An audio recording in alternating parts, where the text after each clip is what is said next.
Hello everyone, good morning and welcome back to my new mini blog. নতুন একটি mini ব্লগে তোমাদের সকলকে জানি অনেক অনেক ভালোবাসা এবং ওয়েলকাম। সকালবেলা ঘুম থেকে উঠে এই যে মামের ব্রাশ করা হয়ে গেছে। এখন এই যে চলো সারাদিন কী কী কাজ বাজ করি সেটাই তোমাদের সঙ্গে শেয়ার করবো। আজ রবিবার, তার সাথে সাথে বাসন্তী পূজার মহানবমী এবং রামনবমী।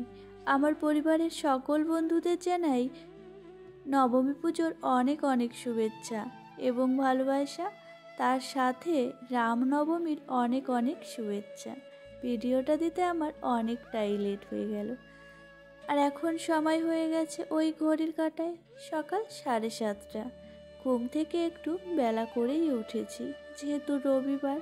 তারপর আজ আবার রয়েছে নিমন্ত্রণ বাড়ি, ওই পুজো বাড়িতে নবমী পুজোর দিন খাওয়া দাওয়ার আয়োজন করা হয়েছে। সেখানেই আমরা পুজোর প্রসাদ খেতে যাব। তার কারণে রান্নাবান্নার খুব একটা প্রেশার নেই, তাই বেশ খানিক লেট করেই ঘুম থেকে উঠেছি। ঘুম থেকে উঠে প্রথমেই ব্রাশ করে মাম্মামকে ব্রাশ করিয়ে দিয়েছি। তারপর মাম্মামের মাথায় তেল দিয়ে এখন এই যে ঘরের বিছানাটা তুলে নিচ্ছি। অবশ্যই তার আগে মাম্মামের সকালের খাবার ওষুধ খাইয়ে দিয়েছি। এখন মাম্মাম খেলা করছে। চলো সেই সুযোগে আমি আমার ঘরের কিছু কাজ গুছিয়ে রাখি।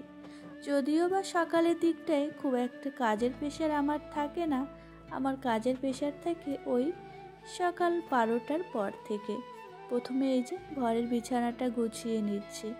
রবিবার কিন্তু ছুটির দিন হলেও আমরা যারা গৃহবধূরা রয়েছি তাদের ছুটির দিন নয়। আসলে রবিবার কিন্তু আমাদের কাজের প্রেশার প্রচুর পরিমাণে থাকে। তবে আজ যেহেতু রান্নাটা নেই, মনে হচ্ছে আজ কোনো কাজই নেই। দেখো কি অদ্ভুত। তারপর এই যে ঘরের বিছানাটা তুলে ভালো করে ঘরের খাটটাকে ছেড়ে নিয়ে এই যে বেড কভারটাকে সুন্দর করে পেতে নিয়ে ঘরের জানলাটা খুলে দিয়েছি। আর সকালে মিষ্টি রোদটা যখন খাটের ওপর এসে পড়ছিল, দেখতে কিন্তু বেশ ভালো লাগছিল। আর গিজারটা সকালেই চালিয়ে রেখেছিলাম ঘুম থেকে উঠে। তারপরে বেড কভারটা যেটা তুলে রেখেছিলাম সেটাকেও আমি কিন্তু গরম জলে ভিজিয়ে বেশ কিছুটা সময় পরে ধুয়ে এই যে মেলতে চলে এসেছি। এখন যেহেতু গরমকাল আর রোদের প্রচুর তাপ, তার কারণে আমাকে অন্য কোথাও জামা কাপড় মেলতে যেতে হয় না। এই বেলকনিতেই মেলে দিলে না আস্তে আস্তে ঠিক শুকিয়ে যায়। তারপরে সকালের খাবার দাবার করে এই যে খেয়ে দিয়ে এই যে একদম স্নান করে চলে এসেছি। মাম্মামকে রেডি করছি। ওই বললাম যে নিমন্ত্রণ রয়েছে সেখানেই যাব। প্রথমেই মাম্মামকে রেডি করছি। আর এখানে মাম্মামকে দেখো, আমি একটা স্কার্ট পরিয়েছিলাম আর কটনের একটা টপ পরিয়েছিলাম। বাইরে যেহেতু প্রচুর পরিমাণে রোদ্দুর উঠেছে, খুব একটা ভারী জামা পরালাম না। তার সাথে নিজে একটা সফট কটনের শাড়িও পরে নিয়েছি। শাড়িটা পরে না ভীষণ আরাম, আর আমার বেশ ভালোও লাগে। তাই এখন বেশিরভাগ সময় না এই শাড়িটাই আমি পরি, কেন জানি না এতটাই ভালো লাগে। তারপর এই যে মাম্মামকে আমি রেডি করে দিয়েছি।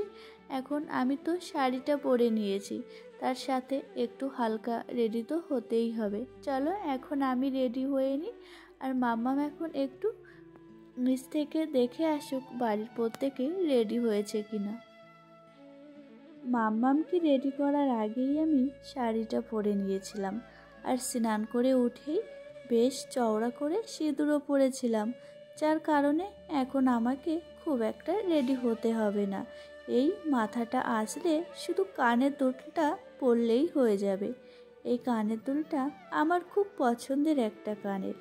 এই কানেরটা হলো আমার বিয়ের সময় আমার বাবার বাড়ি থেকে দেওয়া হয়েছিল।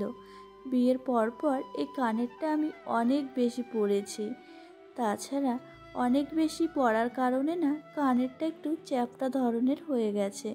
কথাই রয়েছে, যে জিনিস যত ব্যবহার করা হবে সেই জিনিস তো ততই নষ্ট হবে। তবে নষ্ট হয়নি, একটু চ্যাপ্টা হয়ে গেছে। আশা করি স্বর্ণকারের কাছে নিয়ে গেলে ঠিক হয়ে যাবে। আর এখন এই যে আমি রেডি হয়ে গেছি। চলো এখন নিচে চলে যাই, দেখি বাড়ির প্রত্যেকে রেডি হয়েছে কিনা। আর বাড়ির প্রত্যেকে মিলেই তো যাব। আর এখানে চলো আমার মাম্মামকে তোমাদের দেখিয়ে দিই। আর আমার মাম্মামকে কেমন লাগছে তোমরা একটু কমেন্ট করে জানিও। এখন আমি চলে যাব অনুষ্ঠান বাড়িতে, তারপর আবার এসে তোমাদের দুটো পার্সেল দেখাবো। আসলে বেশ কিছুদিন আগে আমি দুটো পার্সেল অর্ডার করেছিলাম, একটা ফ্লিপকার্টে আর একটা মিশোতে। সেটাই এসেছে, সেটাও তোমাদের এই ভিডিওতেই শেয়ার করব। আর অনুষ্ঠান বাড়ি গিয়ে প্রথমেই মায়ের দর্শন করে এখন এই যে বসে গেছি খেতে। আমাদের অনুষ্ঠান বাড়ি যেতে যেতে বেশ সময় হয়ে গেছিল 3টে নাগাদ। আর 3টের সময় গিয়ে দেখলাম অনুষ্ঠান বাড়ি পুরো ফাঁকাই হয়ে গেছে, ওই কয়েকজন মাত্র রয়েছে। তারপরে দেরি না করে আমরা প্রসাদ খেয়ে বাড়িতে চলে এসেছিলাম। বাড়িতে এসে এই যে চলো তোমাদের পার্সেল দুটো দেখিয়ে দিই। এখানে একটা রয়েছে আমার একটা কুর্তি আর মাম্মামের জন্য একটা ফ্রক জামা। প্রথমেই চলো আমারটাই দেখাই। আর আমার মাম্মাম কিন্তু ওখানে তার পার্সেলটাও ওপেন করতে বসে গেছে। যাই হোক, এই যে এই কুর্তিটা আমি অর্ডার করেছিলাম। আমি খুব একটা জিনিস অনলাইনে কিনি না, তবে মাঝে মধ্যে না একটু ইচ্ছা হয়, তাই এই কুর্তিটা আমি অর্ডার দিয়েছিলাম। তবে যেমনটা দিয়েছিলাম ঠিক তেমনটাই এসেছে। আজ পর্যন্ত আমার এমন কোনো পার্সেল আসেনি যেটা আমি অর্ডার করেছিলাম সেটা আসেনি। তবে এটা কিন্তু পুরোপুরি কটনের নয়, একটু ভেজাল আছে। যাই হোক, কোনো ব্যাপার না, কয়েকদিন তো পরবো। তারপর এই যে মাম্মামের জামাটা আমি না অর্ডার করেছিলাম 5 থেকে 6 বছরের। বুঝতে পারিনি মাম্মামের জামাটা না অনেকটাই বড় হয়ে গেছে। দেখো, তার জন্য মনটা একটু খারাপ হয়ে গেছিলো। যাই হোক, কোনো ব্যাপার না, আমার মাম্মামের তো এখনও 5 বছর হয়নি। আগামী দিনগুলোতে তো আমার মাম্মাম বড়ই হবে, তখন না হয় মাম্মামকে পরিয়ে দেব। আমি আর এই জামাটাকে চেঞ্জ করলাম না। তবে জামাটা কিন্তু আমার মাম্মামের ভীষণ পছন্দ হয়েছে। তবে আমার মনটা একটু খারাপ, যেহেতু ছোট এসেছে। যাই হোক, আমার মাম্মামের জামাটা আর আমার কুর্তিটা কেমন হয়েছে অবশ্যই তোমরা কমেন্ট বক্সে কমেন্ট করে জানিও। দেখা হচ্ছে আগামীকাল অন্য কোনো ভিডিওর সাথে। ভালো থেকো, সুস্থ থেকো।